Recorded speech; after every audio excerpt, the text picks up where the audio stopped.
Hi, everybody. This is DearMamaSal, and we are live on a Sunday, which means it's time for us to be coping with stress. And today, the one thing that I do know is that we all need to learn to be a lot more patient with ourselves. And the reason I say that, it doesn't matter what your issue is, whether you're coping with trying to learn to be a better person, whether you're trying to build your emotional intelligence, whether you are dealing with illness, whether you are coping with a new way of life, maybe a new lifestyle. Um, it's really important to remember to be patient. And so my quotes today were all about patience. And the first one I have for you is this: be patient with yourself. Self growth is tender, it's holy ground. There is no greater investment. And as we think about this Memorial Weekend, for those of you in the States, just to be very patient about all that's going on in the world. Before we get into our topics for today, I wanted to have some thoughts and prayers. Um, I would like some for Beth, who is dealing with a whole uh, slew of different illnesses at the moment, for Jody, who's got the same issue going on, and to any of you that are in need of thoughts and prayers, we send them to you. Um, on Memorial Day, I think everybody, or Memorial Day weekend, everybody sort of thinks about those that have passed. So, in honor of their country.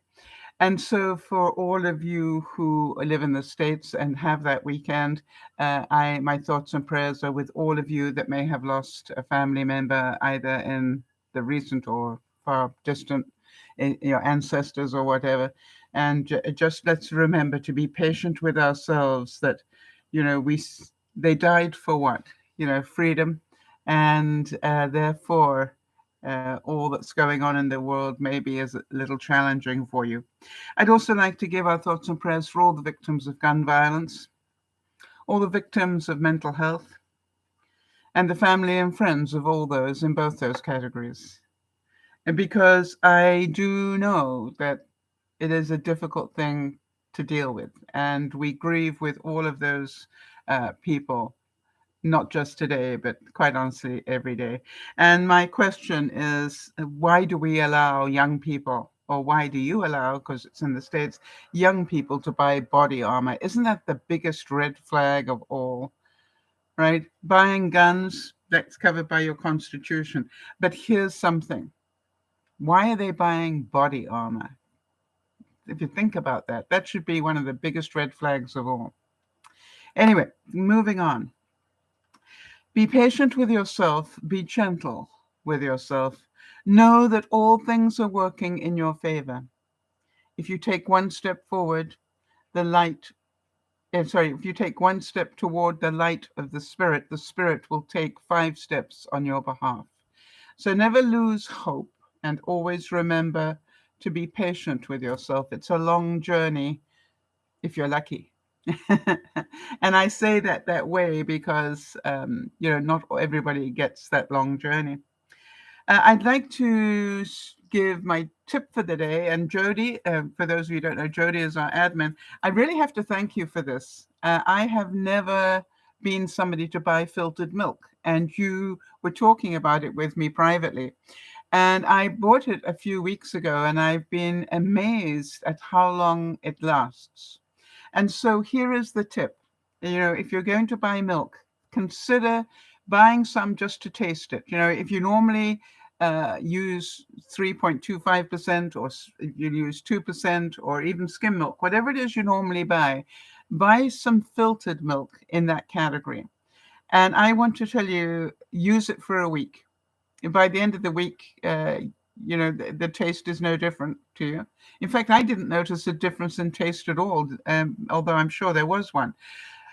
But what the difference is that it lasts so much longer. In other words, at the end of the week, I'm not throwing milk away because it's about to go off or because it has gone off. What amazes me is how long it lasts. And also, that you can keep it for much longer out of the fridge if it's unopened than you really realize.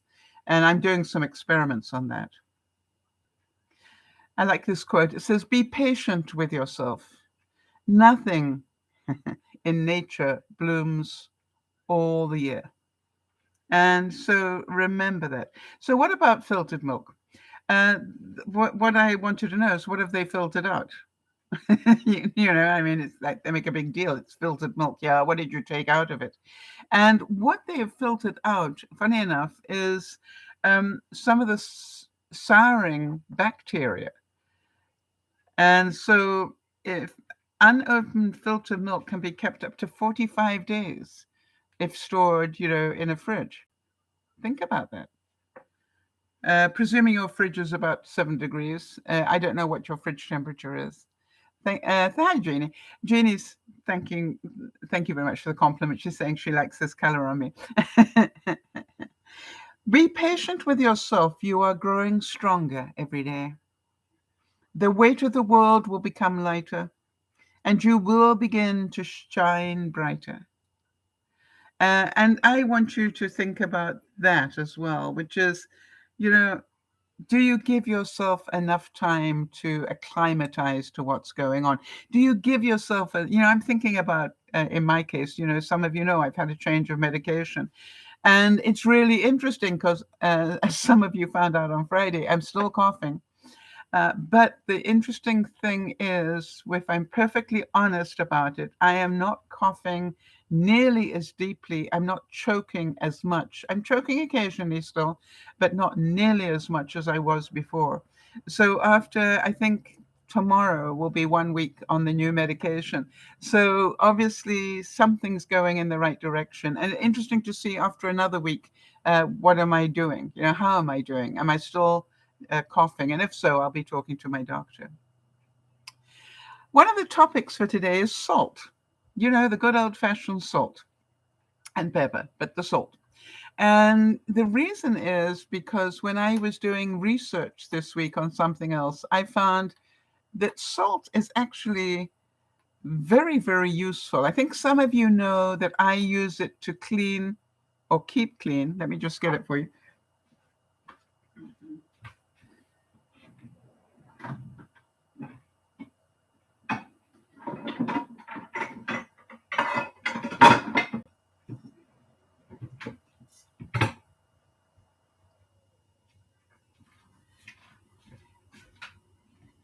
Apparently it's not perfect.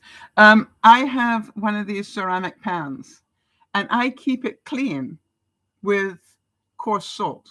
So what I didn't realize, and if you've got, any of these ceramic pans, what I didn't know beforehand, and I know now, is that when we cook with oil, the oil sometimes burns a layer of grease on top of the ceramic. I thought it was the whole pan that was damaged. And I threw my first one away because I thought I'd ruined it. But it's not true. What happens is the oil actually burns on top of there. So if you take a little bit of coarse salt, and some of you see my video on that, and just very quietly rub it, it will take that layer off, and you will end up with a perfectly clean pan. Actually, it's not perfectly clean. For those of you who are as picky as I am, there's a tiny little spot right there. I don't know if you can see it. There it is. Can you see it? It's going to bug me. And some of you are just rolling your eyes, and I don't blame you at all. Now then, for those of you who have colored towels in your bathroom, I wonder if any of you do.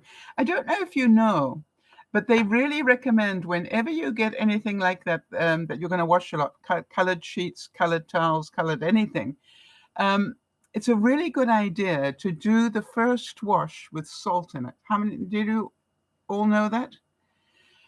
If you do, it will set the color. If you've got brand new blue jeans, not a bad idea to wash them in salt before you wear them. It will help keep that denim blue in there. And I didn't know that. I knew that I think I've done it with red or I think I've always known, first couple of washes, don't wash it with anything else. But the truth is, yeah, I found that interesting as well, Jody. That's why I thought I'd share it with everybody. I'm pretty sure that many of you know adding salt to any water that you're trying to boil will speed up the boiling process. And I don't know if any of you have lived far and wide. When I lived in Africa, I was amazed the difference in time that it took to boil water, at 3,000 feet elevation, as opposed to, I know you're surprised to hear that there's anything in Africa at 3,000 feet. But I was really surprised to find out that was, a completely different cooking process. And a lot of things that I cooked, had to have a completely different time because of that. But anyway, add salt to anything that you're trying to boil water for. Add salt first. How many of you know that if you drop red wine on a carpet, it's a really good idea to quickly grab some loose salt, or a packet of salt if you've got it, and just literally put it all over the wine stain. The salt will absorb the color. It'll absorb the moisture. But it will also absorb, all that, most of the color. And so by the time you've left it there for 10 minutes, and vacuum it up, you will have most of the stain out of there anyway. I didn't know that. Think about it. If just coarse salt, gently rubbing it, keeps the inside of your pan that clean, do you understand? It's also how I clean the outside. That's pretty impressive, isn't it? I should have looked at that first, but I think I could actually do my makeup in there. So any of you struggling with pans that are difficult, just coarse salt and a scrubby, a plastic type scrubby or something, and just gently rub it. You see, the salt will dissolve as it works. It's not going to scratch nastily, but do it gently anyway. Now, this one I definitely didn't know. And you'd think after living this many years in my life, I would know this one. That salt is what you need to put on if you've been stung by any insects, a bee or something like that. Did you know the best thing you can put on is salt? I didn't know that. So even poison ivy, anything like that. Cover the entire area in salt water. And then put vegetable oil on top of that. Apparently it takes the itch right out. I didn't know that. Did you? It's like, the reason I love doing these broadcasts is that, I do a lot of research during the week. and I always learn something. Jody's saying we always used a paste of meat tenderizer. Yes. So that's what salt is, isn't it? Isn't that what tenderizes meat?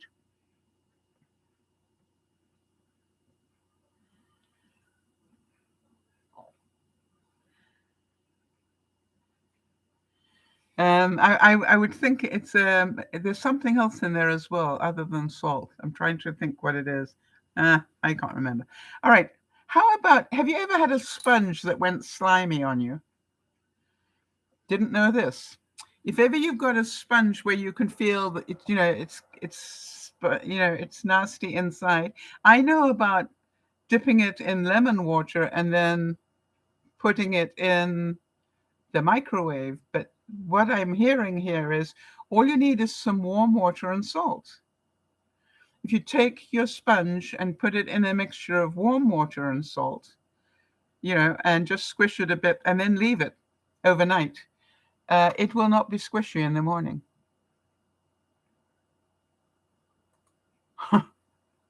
I didn't know that. For those of you who've got copper ornaments, salt is very good for cleaning copper ornaments. I also like ketchup for that. What about you guys? I found ketchup does a really good job. In fact, ketchup does a really good job at cleaning any metal I found. I guess because it's got some vinegar base to it and it cuts through the film. All right. If you've got sneakers that are, getting a little bit smelly, did you know just throwing some salt in there overnight will take out any odors? I didn't know that. I've used things like talcum powder or uh, cornstarch, that sort of stuff. I've never used salt, but apparently salt works really well. And that makes me wonder whether if you had a little bag of salt, whether you could just put that in. Like you have a little bag of herbs. Maybe if you had a little bag of rock salt, you could just leave it in your shoes and they would always be fresh. We know that salt has antibacterial properties, right? And again, I didn't know this one. And I really found this quite fascinating. Lipstick. I get my lipstick, and especially nowadays, we have these, lipsticks that supposedly stay on forever, which mine never do. But doesn't it mess you up when it gets on your glass or your cup or whatever? Did you know that just rubbing it with a little bit of salt before you put it in the dishwasher or before you wash it will help the lipstick come straight off?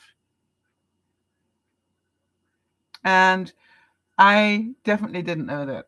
So I'll be trying that. Here's another quote for you. Be patient with yourself. It has taken you a lifetime to become the person you are. It is not possible to change everything overnight. And, I have to remember that finding the right medication to help with my blood pressure, this might not be the right one even now. I may need a third option. And so I'm trying to not get angry and just know, hey, it may take a little bit more to get to the right one. But, the main thing is, in the meantime, I'm safer, hopefully. I definitely feel safer than I did a week ago. Definitely that cough, although it's still there, it definitely isn't the same. So if you are about to have a salad that looks like it's wilted a little bit, did you know that throwing a bit of salt on there will perk it up? I didn't know. Now just loose, literally sprinkle a little bit of salt over the leaves. For those of you who cook a lot, you will know that you put potatoes in lemon water, you put bananas in lemon water, you put apples in lemon water, something turning brown. I didn't know you could do the same with salt water. In other words, if you don't have any lemon or lemon juice, you can just put salt in the water and it'll do the same thing. I didn't know that. I've been cooking for a long time. And so I was pretty impressed with that. Hope some of you got at least one thing where you're going, I didn't know that, in which case part of our ongoing learning. Have patience with yourself in all things. But first of all, have patience with all things, but first of all, with yourself. I think that we very rarely give ourselves the same timeline that we would give our friends. And so my sincere hope for us all is that we just take it easy this week, right? Have more patience this week. And it's like me, I'm going, yeah, you can tell I walked out of the shower, right? Have you noticed that every now and then my hair seems to grow this way? And I haven't curled it or done anything. And it's just like, it sort of gets, I'm going, it's going to reach my shoulders soon. It's going to come out so far. All right. I now want to talk to you a little bit about tennis. And the reason I want to talk about tennis is multifold. Number one, I was really excited today to watch our Canadian men's single guy, Felix, who's got a last name that I can't pronounce, unfortunately. Anyway, just call him Felix. He was playing Rafa Nadal. Now, Rafa Nadal in the French Open, he's won it 5 times, I think. So he's the odds-on favorite to win it. But here was the interesting thing. Felix did not beat him. But Felix took him to 5 sets. Now, you imagine how well he was playing that he took Rafa to 5 sets of tennis. Now, for those of you who don't know, that's pretty hard work. And I did a bit of research into it because I was interested in the history of Nadal playing in the French Open. Only 2 other people have done that. John Isner was one, and Novak was the other. And it's interesting to know that this young Canadian who's doing so well, took him to 5 sets. So this is called "Watch Out for Him." And oh, by the way, and the Fernandez, our female singles player, made it through as well. So it's been very exciting for me. However, I thought I would tell you a little bit about something completely different.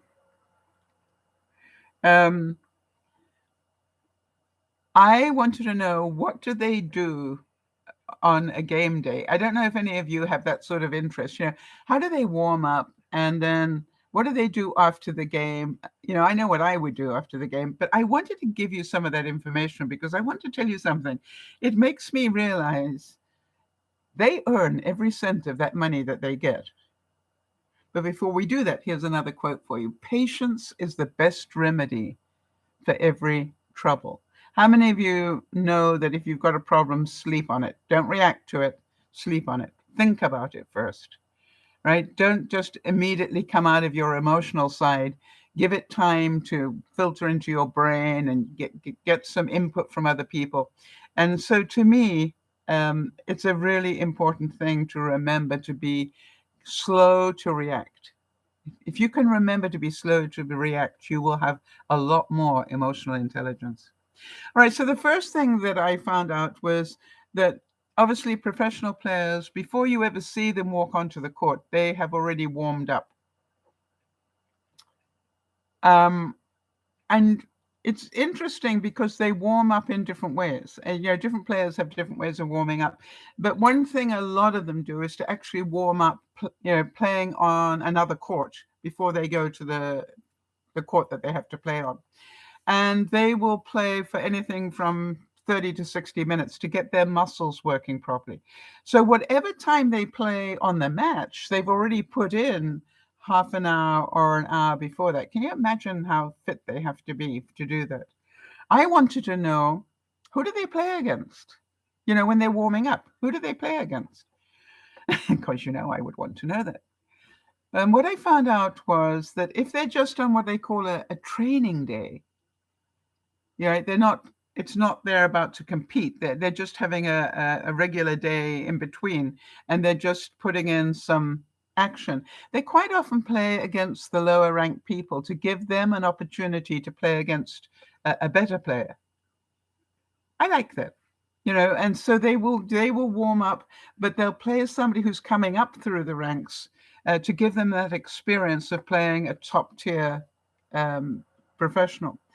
And you can imagine, hey, Mom, I played Rafa today, or whatever, knowing that they're never going to make it through far enough to play him, but they got to play with him and talk with him, and on a social level. I don't know, that pleased me. However, it changes if they're in a tournament.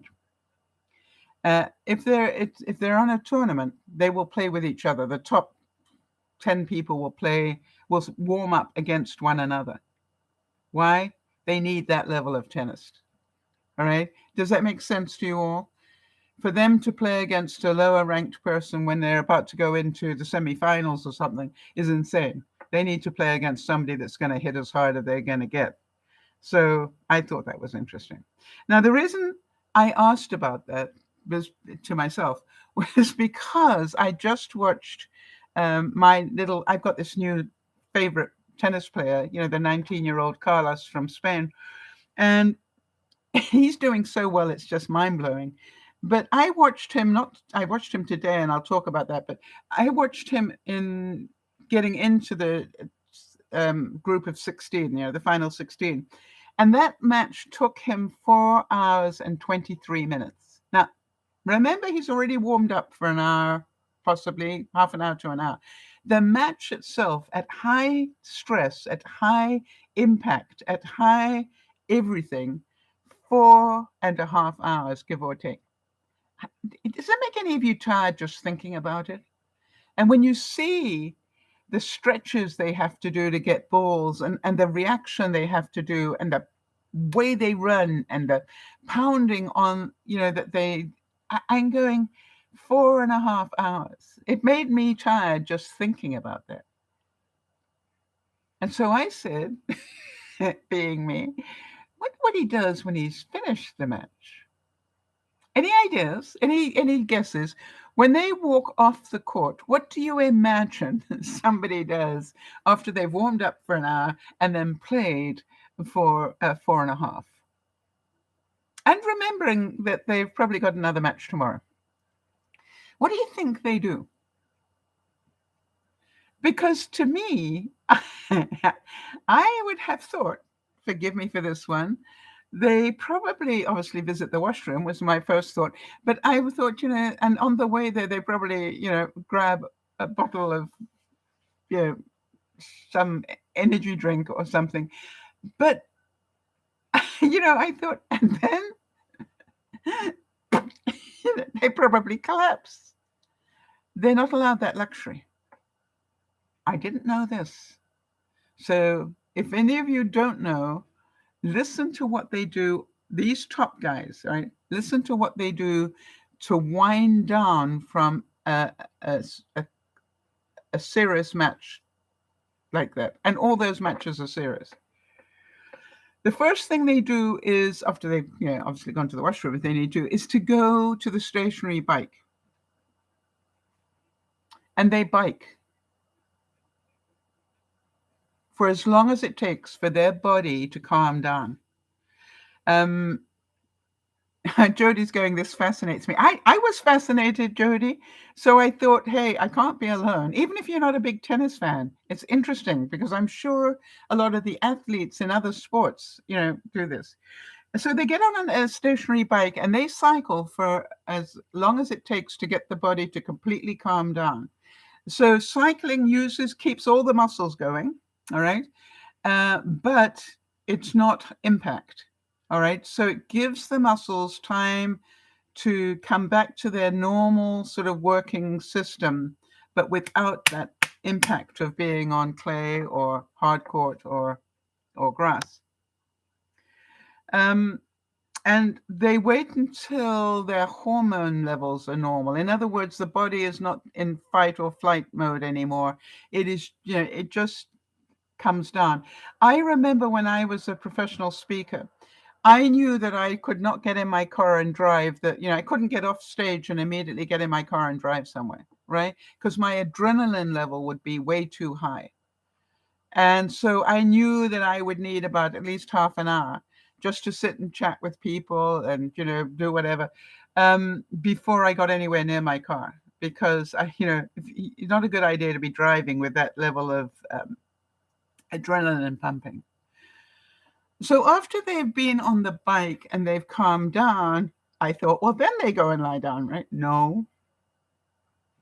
Here's the next thing they do. I think they actually, when they first come off,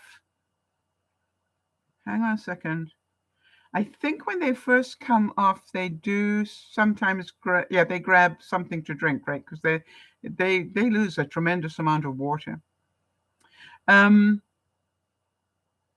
But the next segment they do is serious rehydration.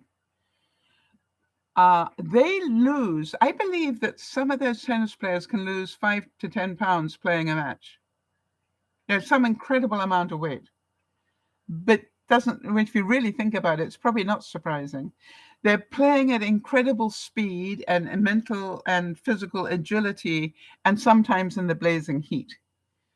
And so the fact that they sweat out so much liquid, they literally need to rehydrate back to the normal levels.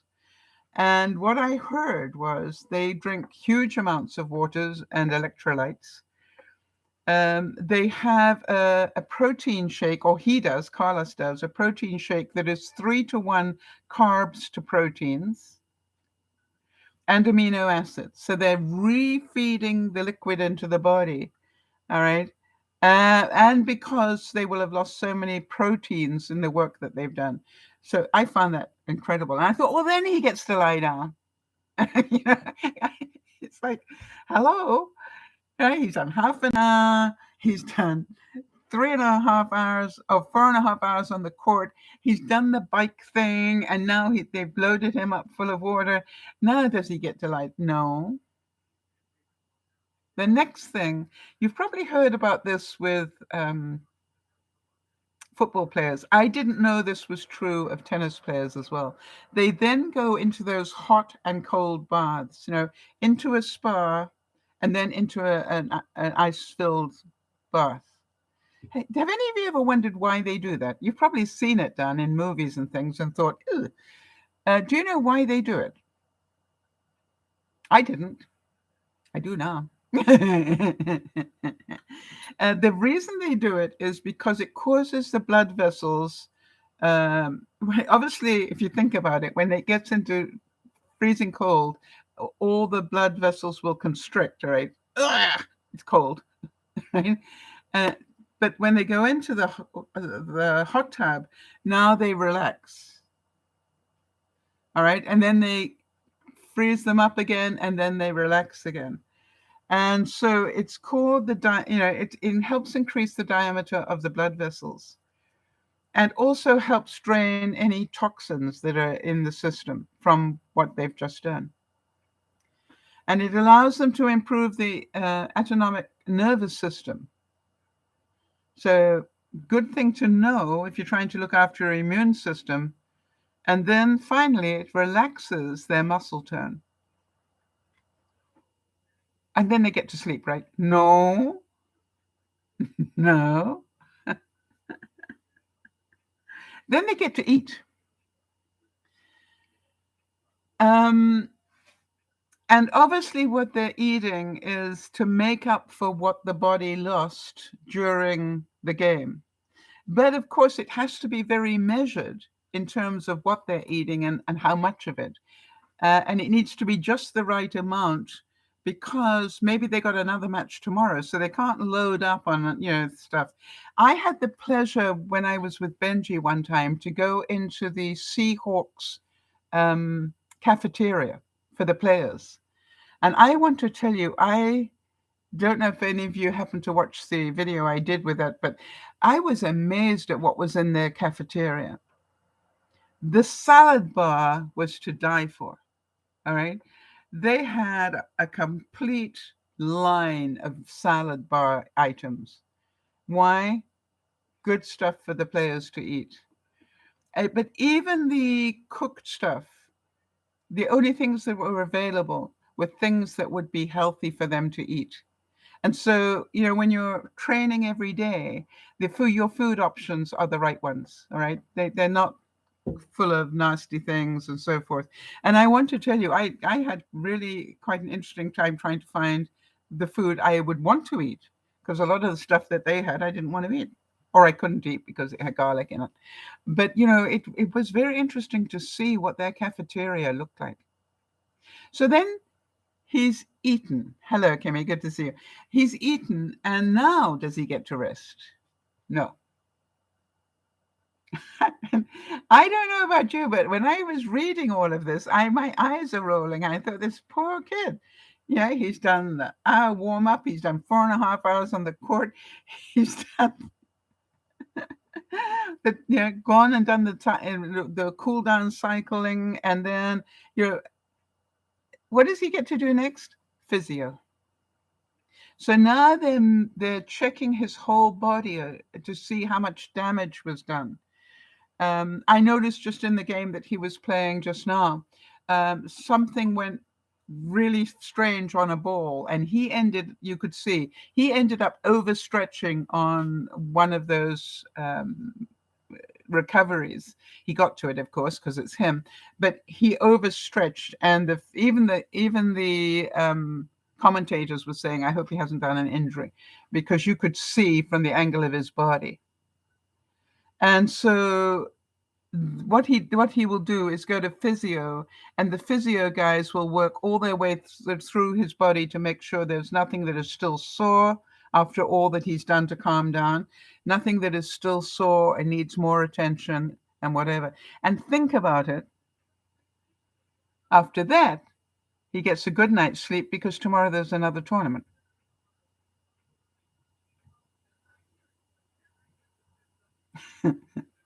He's got another match tomorrow.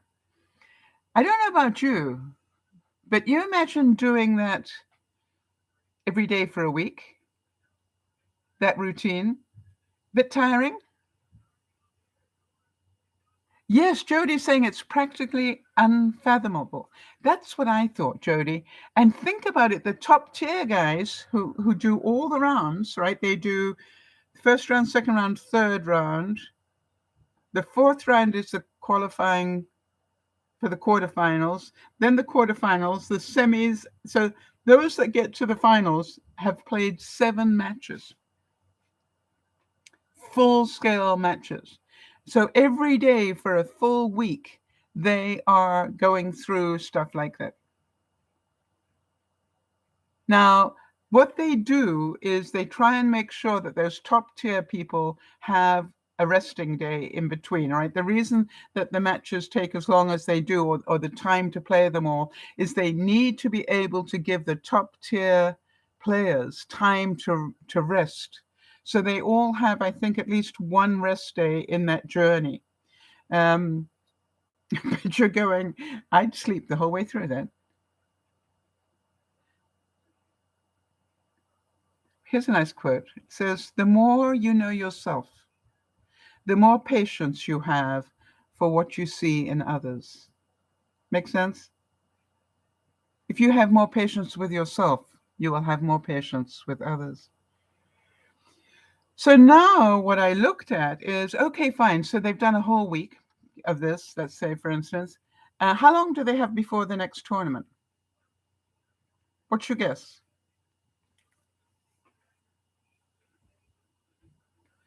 And if you think about it, the tournaments that they play all earn points. And I did a lot more research into it. And the tennis season lasts from January through to mid-November, non-stop. I didn't know that, did you? From January all the way through to mid-November. They stop mid-November, and then they don't play again until January.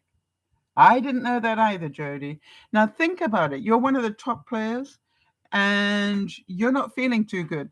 The next tournament it's already started by the time you finish the final in a different country. Now, obviously, they don't all play all of the tournaments, but if you miss too many and, the top tier guys are playing them, they're getting points you're not getting. Does that make sense? So obviously, you have to miss some along the way because it'd be impossible to play non-stop from January through to mid-November at that level. Right, Jody's saying the pressure. I can't even imagine. That's why I thought I'd tell you this on a Sunday when we're talking about stress. Do any of you think they deserve every cent they get paid? It's just like, if you think about the football season, isn't a year, is it? As far as I know, when you look at it and you go, I had no idea.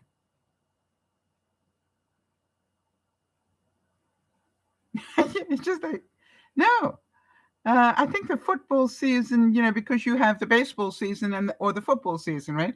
And so they're they're more than 6 months each, I think. But what I'm saying is that tennis season is now literally 10 and a half months of the year. They have a month and a half off. That's it. Now, how do you keep a family like that? Right? How do you attend your children's anything when you're on that sort of a schedule? You can't. So it takes a very lonely. I kept thinking about how lonely they must get.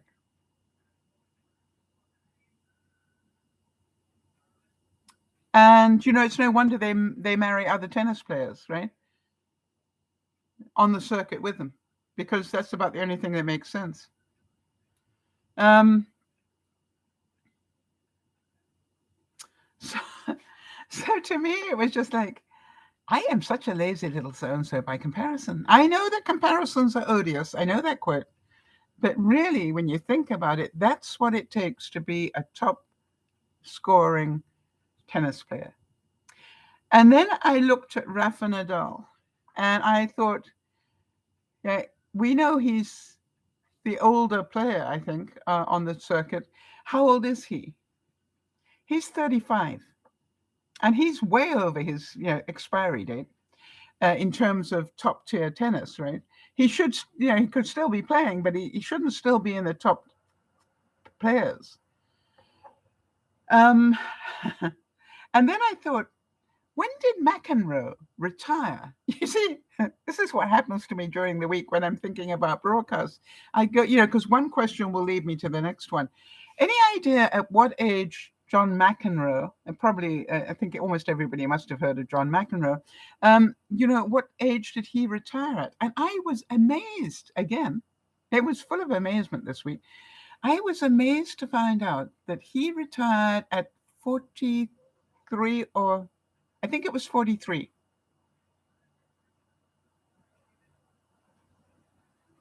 And that surprised me because, we're surprised that Tom Brady is still playing football and he's 40 something. Jody will double check for me. I think he's 40 something. And that's pretty surprising to be paying that level. But I didn't realize that John McEnroe continued to play tennis well into his 40s. And why? Because that's their life. If you've done that nonstop for all those years, leaving it must be really difficult. And so what do? They then retire into training others. All right, because that's the only thing that makes sense. That keeps them going, keeps their bodies supple and everything else. And then when you get too tired to do that, then you go into the broadcast booth, Or I think John McEnroe went into the broadcast booth fairly early. So I thought that was really interesting. But boy, can you imagine? Yes, Tom is 44. Yep, I thought they were similar. McEnroe getting out of tennis, and then Tom. And Tom has not retired. He is still top tier at 44. Can you imagine what he does to his body? And when you think what the tennis players do, I cannot imagine it's not the same for the football players. So big eye opener to me. I really want to say that I was a bit worried this morning because, my buddy Carlos, the Spaniard, 19-year-old, was playing this morning, starting supposedly at 11:45. So I thought, that's good. I should be able to watch the whole match. And then they had to delay it because they had to clear out one gallery of spectators and put in the next one because obviously they were going to be different people wanting to watch the men's game. And, and I'm going, you can't delay it. It'll run into my broadcast time. And that'll cause a problem for me. I was trying to work out how I was going to watch the score at the same time as do a broadcast, because, I would multitask it if I had to. But, luckily he came on and he played a Russian, because he was Russian around. He played a Russian guy, begins with KH something something of at the end. Yeah. Anyway, that guy, I'm not good at these names, am I? But that guy played pretty well the first two sets, but lost them. And then the third set, he really came to the table. And I want to tell you, it was such exciting tennis to watch. And then I'm pleased to say that Carlos did win it in 3 straight sets, because then I could actually concentrate on the broadcast, which might not have been possible had he gone into 4 or 5 sets. So I'm very happy.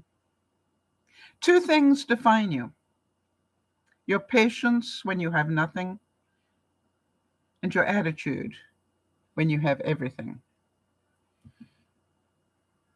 I think that is always something that is interesting. Yeah. All right. And how do you reckon we pronounce that, Jody? Thanks for finding it. Kachanov. Kashanov, perhaps? I would say, for me, Kachanov, just so that I could catch a nov. The nov, I know it's at the end. Yeah, when I said to Jody, how do we pronounce that? She says, we don't. Yeah, which is why I go the KH guy. Kachanov. I think I remember it now. Catch a nov. And then somebody's going to say, no, it's pronounced Kachanov. I'm going, I don't really care. For me, it's Kachanov. All right, let's see how I do with it in future. I think, how many of you do that? How many of you link something to something else so you will remember? The reason I say that is I remember one day going to a memory training workshop, right? A memory training workshop. And this guy was teaching you how to remember 15, 20 things, completely different things, and then be able to recite them all back in the right order, and the right things. And I must admit, I found that fascinating. And I actually kept practicing it after the day that I did it. And then about 6 months later, guess what? I ran into a workshop where I was doing the keynote address, and one of the breakouts was this guy with his memory thing. And I went, oh, got to go and sit on that, see how I do. And he recognized who I was, and he sort of gave me the nod, And then he did the exercise, and at the end of it, he said, towards the end, he reeled out this whole list of stuff, and he said, how many of you think you can feed me back all 15 or 20 or whatever it was things in the right order? And a couple of people tried it, and then I went, and it was a bit of a risk, because I was about to go up and be a keynote speaker, which, if I'd made a muck of it, it would have been very embarrassing. But, I would have used that as part of my speech. But anyway, I did raise my hand. I said, I think I can. And I did. And I got it all right. And then at the end of it, I said, I can only do that because he taught me this about a month ago, and I've been practicing it ever since. So it's like anything else that we do. If you learn it and don't use it, it won't be much use to you. But if you learn to associate things with other things, and you can even do them in the right order, then, and keep practicing that, you will be surprised how good you can get at that. I was actually so excited as I was going down the list, because he kept going, and then yeah. And obviously, by the time I got over 10, I started to get a bit panicky. But I did the full list in the right order. And everybody else, I was a superstar. And I said, no. You understand, he taught me this. You probably don't think this works. I'm telling you, 2 months ago, I could not have done it. I couldn't have got past the first 3. And probably then I would have got them in the wrong order. But I said, he taught me this. And do any of you know how to do it?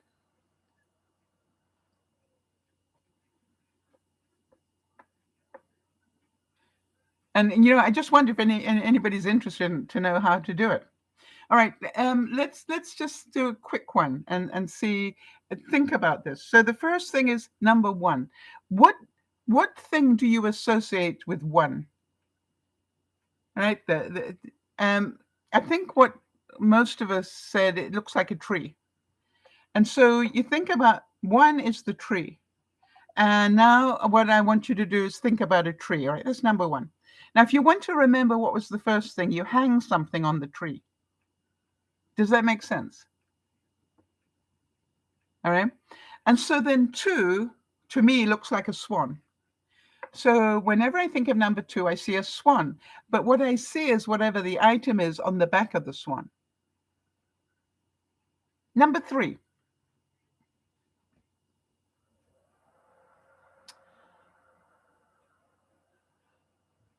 Three blind mice. All right. And what I do is I see the 3 blind mice running around, and in the center, there is whatever the item is. Is this making sense to you? Anybody? And so go, number 4, knock on a door. Number 5 for me was in a hive, right? Bees in a hive.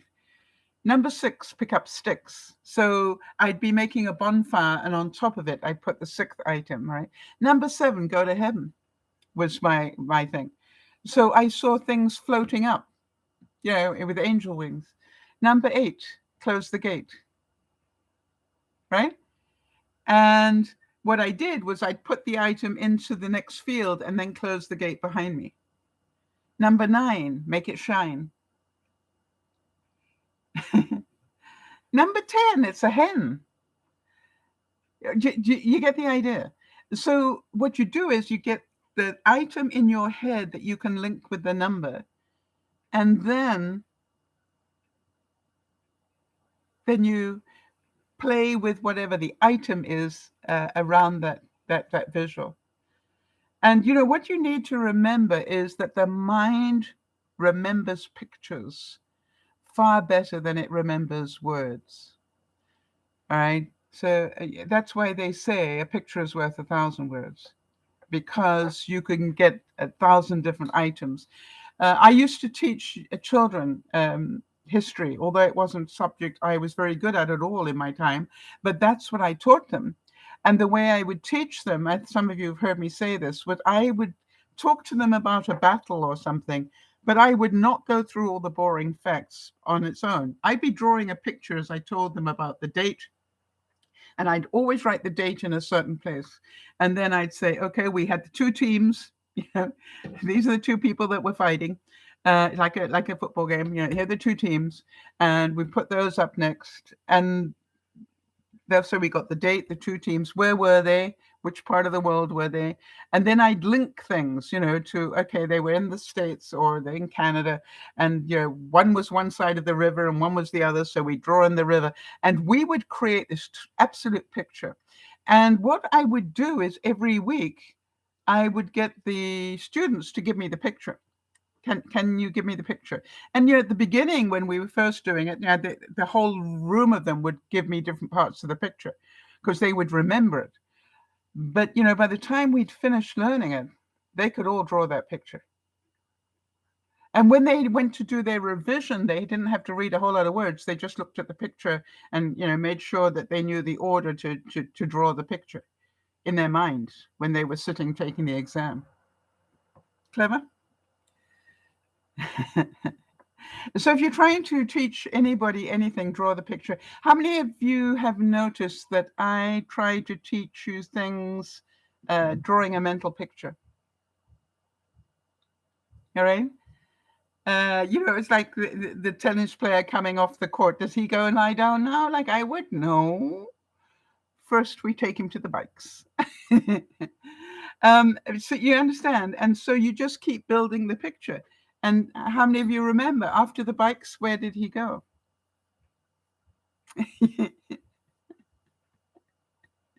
You see, and you look at it and you go, it's really interesting to see the process. And so help train your own mind. It's amazing what you can do with it. So I just want to remind everybody that who's in Portugal at the moment? Sandy. Sandy, it's like I have to see Portugal, and then I see the sandy beach, and that's who the Sandy. Sandy is in Portugal. The way that I remember Kimmy now is Kimmy, I kept getting it wrong where you lived. You live in Wyoming. I know that now. The reason I can remember it now is because I realized I never associated you and Wyoming together. And I thought, how do I remember that? And then I thought, why do I keep forgetting it? And I thought, why do I keep forgetting it? Wyoming. So I won't forget it anymore. I hope. God, I hope I got it right. Maybe that's why life is so precious. This quote says, no reward or fast forward, just patience and faith. Difficult to have patience and faith. And those of you who are people of faith, you will know that so much of your teachings are about faith and patience. It's like the two are inextricably linked. You need patience to have faith, and you need to have faith to have patience. I need to believe that at some level my cough is getting better for, to be able to wait out that, I had 3 months of coughing, 4 months of coughing my lungs out, literally coughing out the bubbles out of my lungs. And so, to me, I realize I'm still coughing, but it's not like that. So therefore, there's an improvement. Therefore, I can have faith that whatever this new medication is, it is getting better. Will it stop the cough? We'll find out in a few weeks, right? But in the meantime, it's good to know that it's getting that much better. I'm still waking up choking at night sometimes, but when you start to cough in the middle of the night, that's what you'll do if you're lying on your back. However, I did notice the new blood pressure meds bring my blood pressure down a bit more than the other one. I was a bit horrified the other morning when I got up and I decided I better take my blood pressure. And I took it, it was under 90. It was 89 systolic, I think. And I'm going, well, that's pretty low.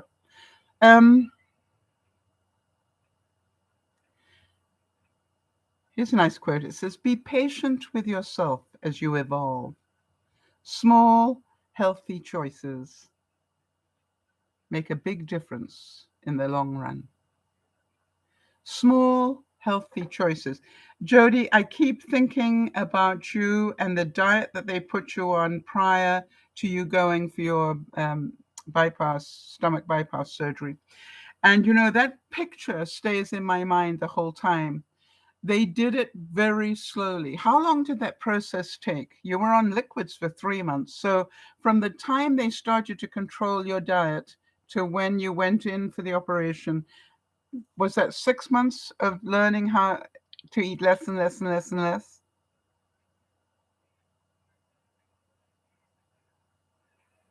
Because it really was quite, the entire process was 9 months. I was getting, that's what I wondered. I thought it was either 6 months or a year. So, learning to eat less, learning to change your milk. Now, don't expect that you might not like the first glass that you have because it tastes a little different. I never took it by the glass intentionally, but I did have it with cereal the other day. I never noticed the difference at all. So and maybe now I'm about ready to taste a glass of it. But the truth is, I can now drink that milk and know that I'm going to save money. And that really didn't make any sense to me until I thought about it, which is it costs more at the front end, but it lasts way longer. Therefore, I'm not throwing any milk away. And how much milk do you throw away every week? Right. And I used to buy a gallon at a time. And so I was throwing away maybe a quart some days because it went off. Jody's saying, I prefer the taste of filtered milk now. Yeah, and I'm certain that I will be the same. I don't think I will go back to regular milk. So, but again, when you look at it, how have I lost 13 pounds? By the way, I think you all know that the way that I'm doing this weight loss is I'm coming down 5 pounds. Then I do everything I know how to maintain that. I don't want to keep yo-yoing back up and then come down again and go back up and come. I'm going, okay, that's 5 pounds. Can I last a couple of weeks at that level? Yeah, Kimmy, milk does go bad very quickly. Yes. Buy filtered milk. You'll be amazed how long it lasts.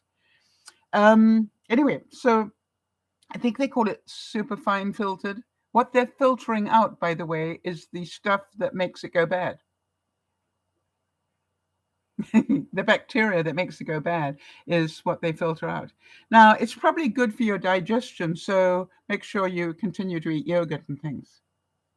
Anyway, so my whole weight thing is I've come down 5 pounds, and I've just recently, in the last couple of weeks, hit my next 5 pound level. Now I'm working at, can I stay there? All right. Or was it just a fluke that I hit that next five thing? If I can stay there for 2 weeks, then I know I have learned how to eat at that level. And then I will start going down to the next one. So I have now been at 13 pounds down this year for a couple of weeks. And I was quite surprised.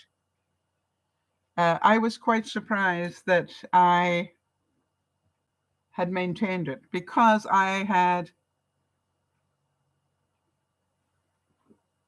more bread than usual over the last couple of weeks. And I was delighted to see when I measured myself or weighed myself yesterday that I was still at that right level. I'm really, but Jody, you taught me how to do this, all right? And that watching you get ready to have that surgery taught me how to do it. They didn't cut everything out, right? They just changed little things, and portion control was something that was the main factor. All right, at the beginning, you were allowed to have, quarter of a plate of something or half a plate of something. And then it got down to that you could have a cup of something. And then it was half a cup of something. And so I knew what to do. I just, and I knew, and you taught me about intermittent fasting. So I know that I can get up and last all day if I want to without eating. Right? If I've had a bad couple of days, I will just go, okay, so don't eat until 5 tomorrow. Right. So Kimmy's saying, because of taking cholesterol pills, I also have those. I gained 8 pounds and lost 4.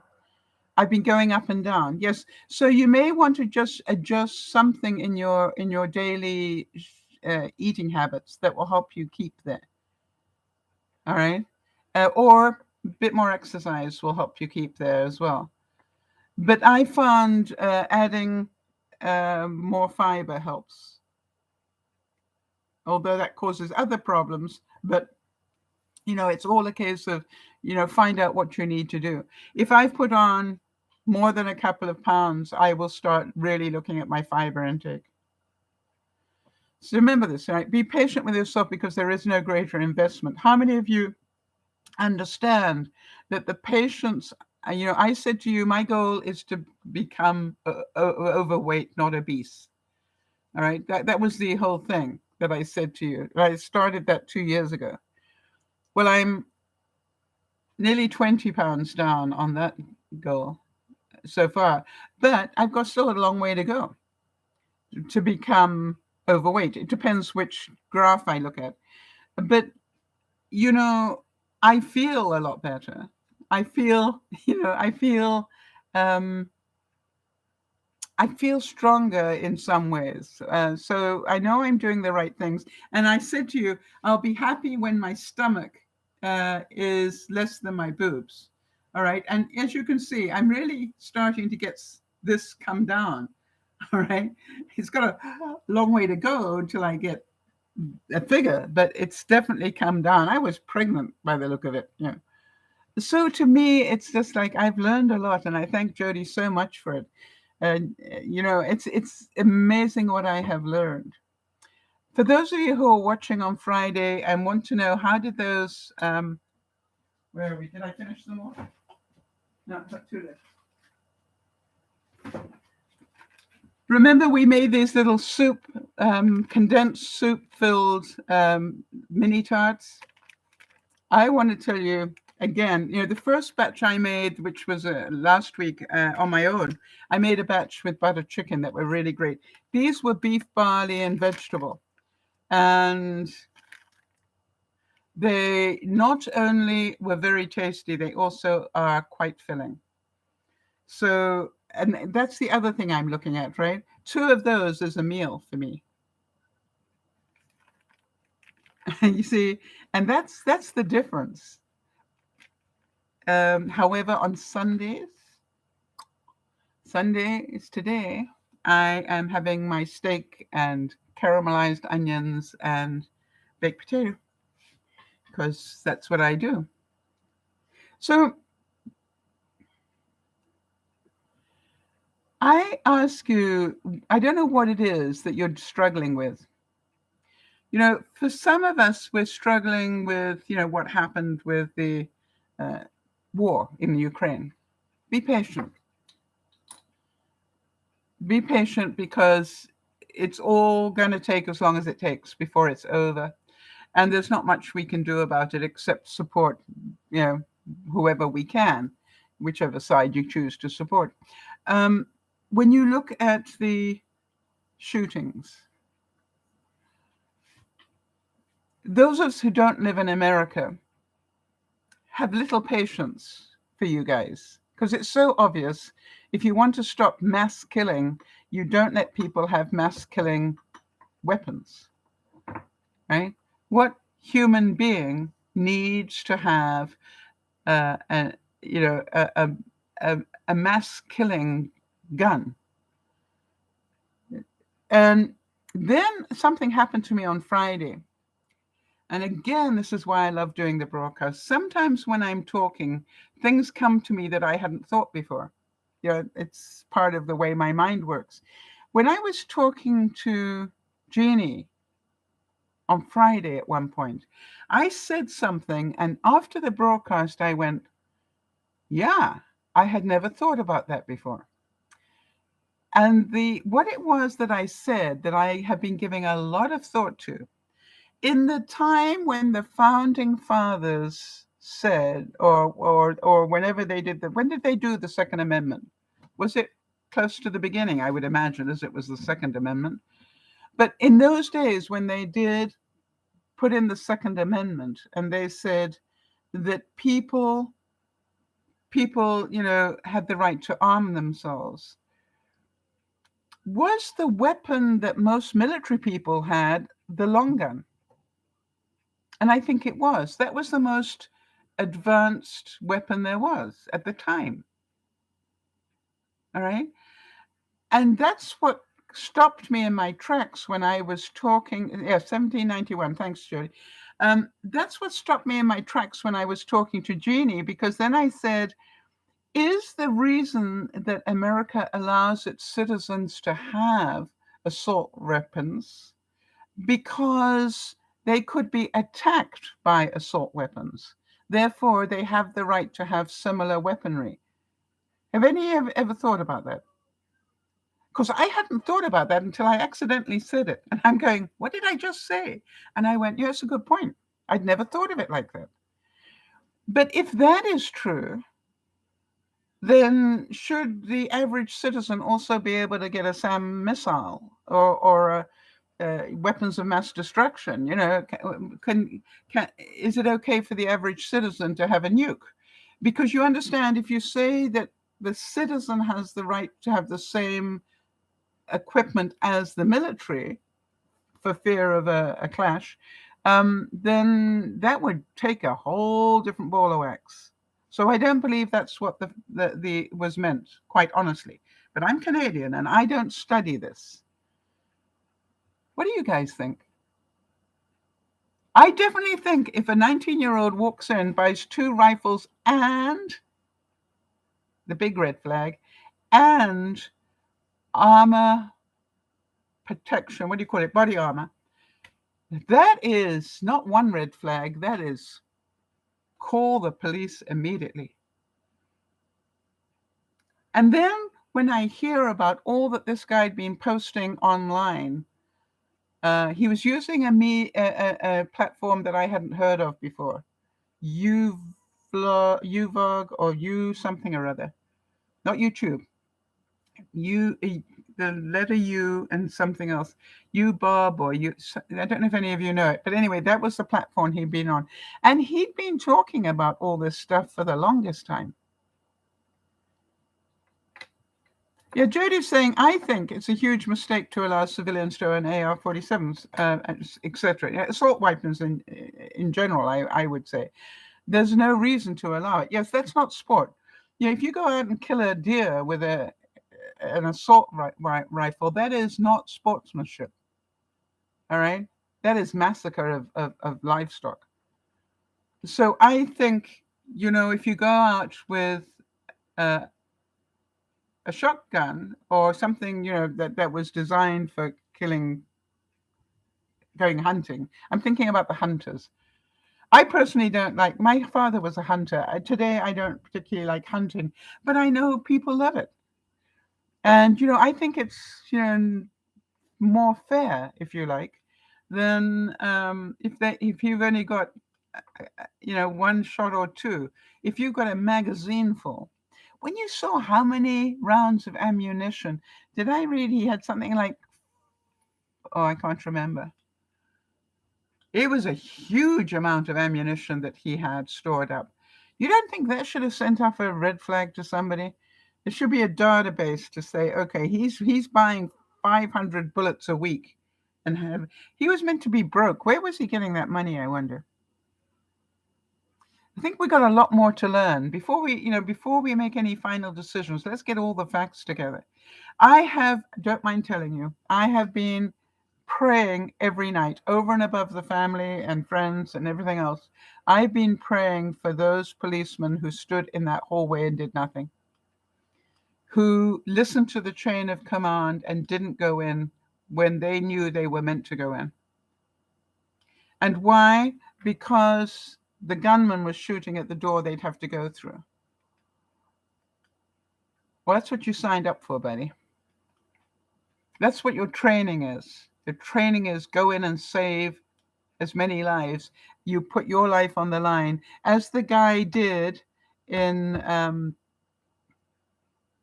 the supermarket thing, right? That security guard on his own with his gun went out to try and take the guy down. He died doing it, but that was his job. Jody's saying he had 1,600 rounds of ammunition. And Texas does little to restrict bullet buying. So all I'm saying is, the rest of the world, we're rolling our eyes going, well, it's pretty obvious what you need to do. But your Second Amendment says no. All right? But what I'm saying is do something else. You cannot drive a car anywhere in the world without taking about a year to do all the practice and everything else you need to do that. You don't just buy a car when you turn whatever age you're allowed to buy a car at in whatever country you're in. You don't just go out and buy a car and drive it. All right? You have to study and prove that you are a responsible person. And do you think that if you were working with a driving instructor that thought you were mentally unfit to be driving a car, that something wouldn't be done? You see, and that's what I'm thinking about. It's too easy. But will some people always have them anyway? People who shouldn't. Yep. If you've got a gun in the house, even if it's locked up, if a kid really wants, how many kids are taught the combination of the safe where the guns are in case of an emergency? So even locking, saying the guns must be locked up, that isn't the issue. The issue is if you've taught your kids the combination in case they need it in an emergency, then they have free use of your guns. And when you look at the mass shootings anywhere else in the world, you go, why does the States have so many mass shootings? So many people have got guns. And assault weapons. Now, I was reading or watching or hearing something in the last 24 hours. Can't remember the country, but they said they had a mad person, a typical thing that we've been seeing, a mad person go rampaging through a supermarket in another country. And no, it was kids' school in another country. And it ended up that when they got that guy contained, he had done no damage, and he was alive, and he had done no damage. He'd injured a couple of, no damage. He'd injured a couple of people, but nobody was dead. And do you know why? Because he couldn't buy a gun. The best he could do was buy a switchblade, and that's what he used. So it's just like, isn't that a no-brainer? Yes, a good question. Kimmy's saying, what group backs the NRA? That is one reason there is a gun problem here. There's a lot being said about the power of the NRA. And, as long as the NRA puts money into politics, it will continue to exist. As long as they're allowed to put so much money into politics, right? The lobbyists, everything else, all that stuff, then it will continue to exist. And I'm smart enough to know that thinking otherwise is stupid, right? The reason it's so powerful is because of the politicizing of it. And the reason that it stays so powerful is because of the politicians. So go figure that one. That's not about what's right and wrong. That's just reality when you think about it. That's the reality of it. So, be patient with them.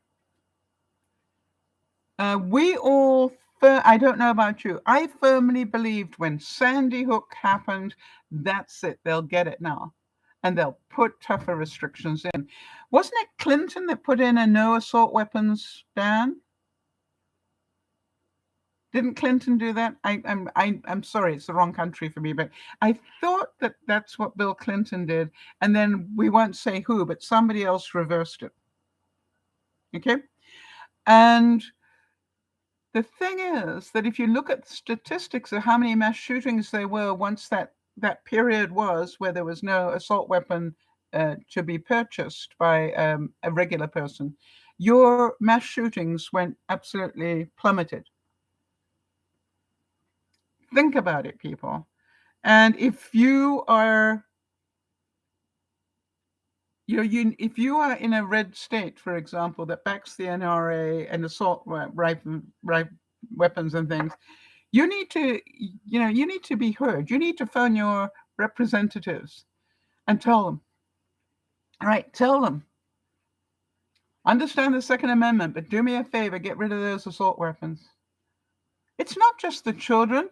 Look at all those people in that supermarket that got killed, right? It's insane. I know it's the argument is, oh, it's done by mentally ill people. Yeah, with guns.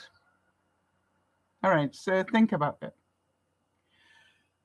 How are you all doing? For those of you who live in the Northern Hemisphere, I'm sorry to get political for a second. Well, no, I'm trying to say that I am pretty certain that a lot of stress on all of us is watching the news and the sadness of all of this.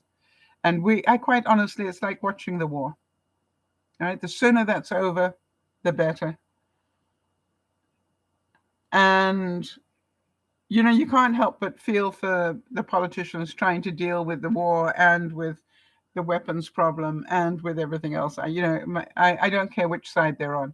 I just hope they get together and come up with something, because the public really needs to get more behind this.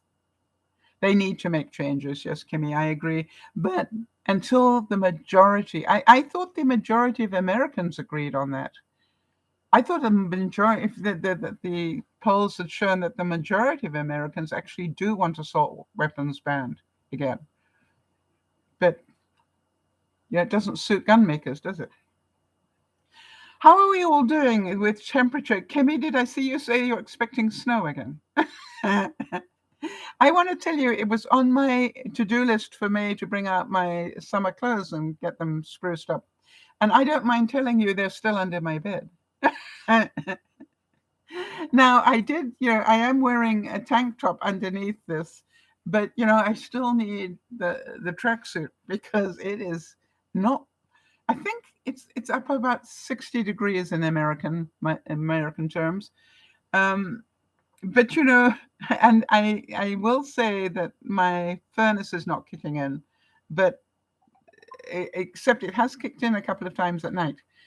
So you know, it's just like what happened to the weather? Don't they know it's the end of May? Don't they know it's the end of May? Anyway, it's just like really. However, I did do a major. As some of you heard about that, I completely stripped my bed and put everything through the wash, and then I vacuumed my mattress, you know, which I said I was going to do, and let you know how that worked out. So I vacuumed my mattress and my pillows and cushions on my bed, and I was quite surprised how much I got out of there. So we know it works. But anyway, I what I did is when I remade the bed, I left the duvet off. That's going to get put into a plastic bag. Now what I'm going to do is after I put it in the plastic bag, I'm going to take that very powerful vacuum of mine and suck the air out of the bag that I put the duvet in, and then tie a very quick double knot in it and see how small I can get my duvet. I think I should do that while we're doing a broadcast. What do you think? So you can see what it does. It'd be interesting to see what it pulls out. I bet you it pulls out a whole stack of dust of my duvet as well. While it's doing that. That's a good experiment. Yeah, I'll do that on Friday. Jody, make a note, please. Be patient and understanding. Life is too short to be vengeful or malicious. I was going to say to you that the people that I actually feel quite sorry for, I know it sounds strange, is the cops that were told not to go in. The guy who gave that order, he's got to live with himself, and I doubt he will, quite honestly. But the ones that were told not to and obeyed that order are the ones that I think will pay the biggest price. They live in a very small community, and can you imagine every time they go into the diner, every time they go to church, every time people are going to be looking at them and said, "You stood by and let my child be killed." You know, that's not going to be an easy life. And I do think that we will hear eventually that a lot of those families of the cops will move out of that town and move somewhere else. Maybe even take new names, all right, just so that they can start again. Because I don't know how would you feel? Let's ask you that.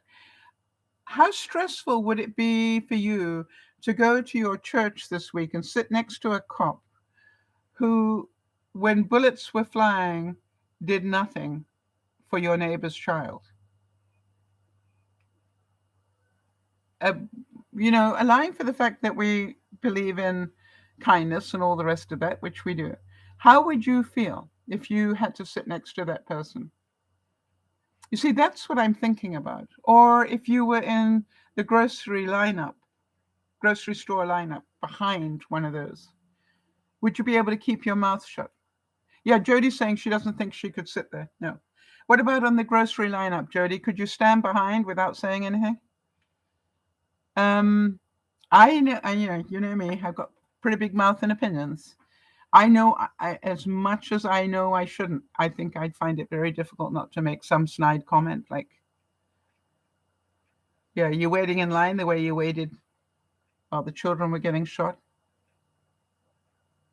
It's just like I cannot imagine. It's human nature in so many ways. So I think, I do believe those cops will need to go to different towns and probably get new careers. How about this one? You must learn to master a new way to think before you can master a new way to be. Remember what Jody had to learn before she went through that surgery. She had to learn how to eat a completely different diet. By the way, Jody, am I right that next week, or within the next 2 weeks anyway, you will have your 7th anniversary of being cancer free? That's right. And I'm thinking, how much has your eating pattern changed between having cancer, having lymphedema, and all the other things that have come on you since then, you look at it and you go, it's 7 years this year, right? And I'm thinking, really, in a way, your changes have become about because you had to change, right? You didn't do it willingly at the beginning. And I agree with you. I know you made this comment this week to me that, when you first decided to do intermittent fasting, my eyes rolled and I went, really? Then I investigated it and I thought, what do you mean you don't eat for, 12 hours or you don't eat for 16 hours and then, by gosh, you don't eat for 3 days or whatever? And I remember going, that can't be healthy. And then I did more research and found out that, hey, actually, it's not as unhealthy as you think it is. And I was talking to Doug about it when he came to visit me on Monday. And I said to him, the funny thing is, so much of our eating is conditioned. We get up and have breakfast. That's how we were trained. Oh, if it's lunchtime, it's time to eat. Because it's lunchtime, it's noon. And then it's like, oh, if you grew up in England, right, if it's 5 o'clock, it's time to have a snack. And then, you go through this whole conditioning. And the truth is, if you can uncondition yourself, it's amazing that you don't need it. I'm quite surprised. My eating sort of now starts from about 5 through to about, I probably do 6 or 7 hours of it. But, it's what I eat is far less and different. Right?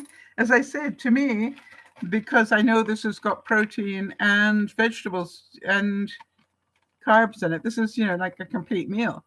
And because I've learned to eat differently, I don't need to, I don't get hungry as quickly. But then every day I have dessert, as you know. That's the way I've learned. Every day I have my daily bread. Every day I go to bed with, chunks of chocolate. I've managed to be able to fit all those things in just by the way I've changed the way I eat.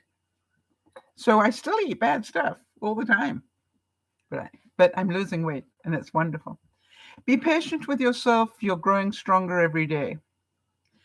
Right? And I think as we look at that, we need to remember that we not only need to be patient, but we need to be patient and tough. Someday this pain will be useful to you. So I'm thinking about, my ongoing cough. I've been coughing now for 5 months. 4 months, coming up to 5. And it's sort of like part of my day now.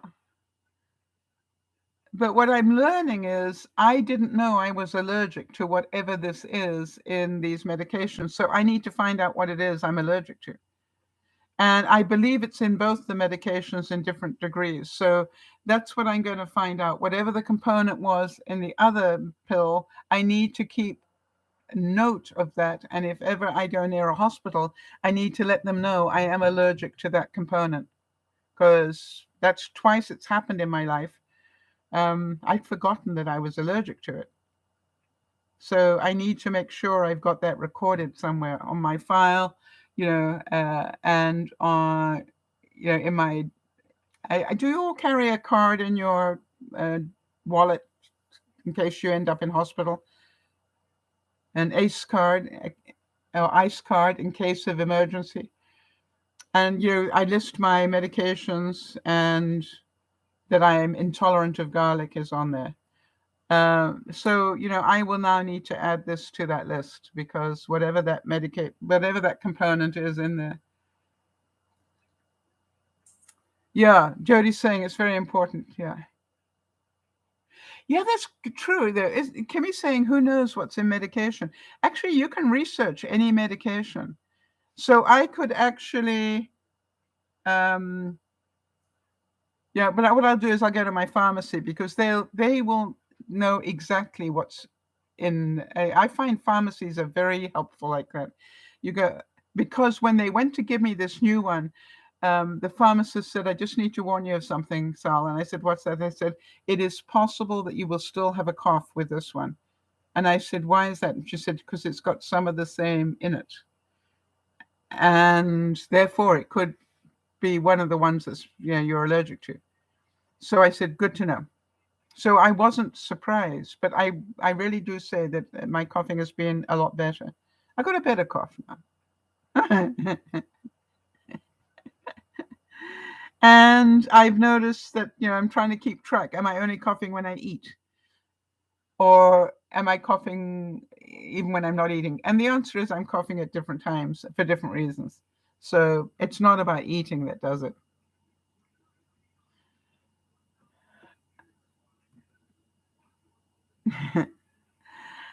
And, do any of you agree with me about being patient? That I need to be patient. It's going to take time for them to find out what's going on. Right, so Kimmy's saying, I just tell them that medication made me sick and I don't take anything else like that medication. I have to take some sort of medication for my blood pressure. I'm diabetic and I cannot, that's difficult enough apparently. So therefore, my blood pressure is now watched more carefully because I'm pre-diabetic. But it's like I have to be more careful of my blood pressure because of it. I'm pretty certain, Kimmy, that you've got a pacemaker. There are certain things that you need to be more careful of now than you were before. So it's not a maybe. It's I need to be careful. So let's be patient, Kimmy. I think about you and the terrifying fear you must have had when they were going to open you up and put a pacemaker in, and would it work? I think about you a lot, and you were very brave to go through that. But the alternative probably wasn't much fun. So, Jody, I look at all that you've been through, and I look at Erin and all she's been through. And by the way, she will get results in the next couple of weeks, I think, about her ultrasound she had done on her heart. So let's keep her in our thoughts and prayers as well. So all of you, be patient. It takes as long as it takes to get these things fixed. Have a great deal of compassion for everybody involved in that shooting problem, not just the families. Can you understand what I'm saying about if you have it within your heart, have some compassion for the guy that didn't let his people storm the door for fear they would get killed? That's his job, to protect his men. And yet, on the other hand, should have given the order and even lost a couple of people to save the children. And so you look at it and go, I think our thoughts and prayers need to be with everybody. And let us have thoughts and prayers for the politicians that they'll just bury the hatchet for a little while and come together on something that the American people and the world wants them to do, which is do not let these mass shootings go on. And I know they're not going to do what Australia did or New Zealand, that just within a week, when they had their mass shooting, within a week, they stopped assault rifles completely dead. Nothing. So you look at it and go, let's be patient. They will hopefully get there eventually. And if they don't, they will pay the price. Kimmy, yes, Kimmy's saying the more I read about pacemakers, the more scared I get. A lot of things can go wrong with pacemakers. Yes. But also give thanks every day for having one because it's keeping you alive. And, you could be in a lot worse state than you are if you didn't have it. And so the main thing is, I look at it and go, I don't like taking pills for my blood pressure, but the alternative is it would restrict my life a whole lot more. So you have to weigh the odds on those things, right, Kimmy? And just keep track and make sure that you stay as healthy as you can and that you do the things, as Jody's had to do the things that give your body a chance to use that pacemaker correctly. If you need to lose weight, do it. If you need to reduce your fat intake because of, muscles and whatever, do it. Right? Do whatever it needs to help. So this is Dear Mama Sal saying, to lower our stress levels, we can't ignore what is reality. Does that make sense? We have to accept there is war in the world. We have to accept that America has a different constitution than a lot of people. I think we all need to just know that different strokes for different folks. This is Dear Mama Sal saying, stay patient, have a lot of compassion for both sides. I also don't mind telling you, my prayers go out to the Russian soldiers who obeyed orders and will end up in tribunals for their actions, who were told, kill every citizen before you leave that town. My prayers go for them, because if they'd left anybody, they'd be dead. It's just like catch-22 all over the place. Let's pray for them. And for those who gave the orders, really, what's the point of life if you can just annihilate people? This is Dear Mama Sal saying, let's be patient and find answers. We'll see you on Friday. Love you dearly. Thanks for your help, Jody, as usual. And bye-bye for now.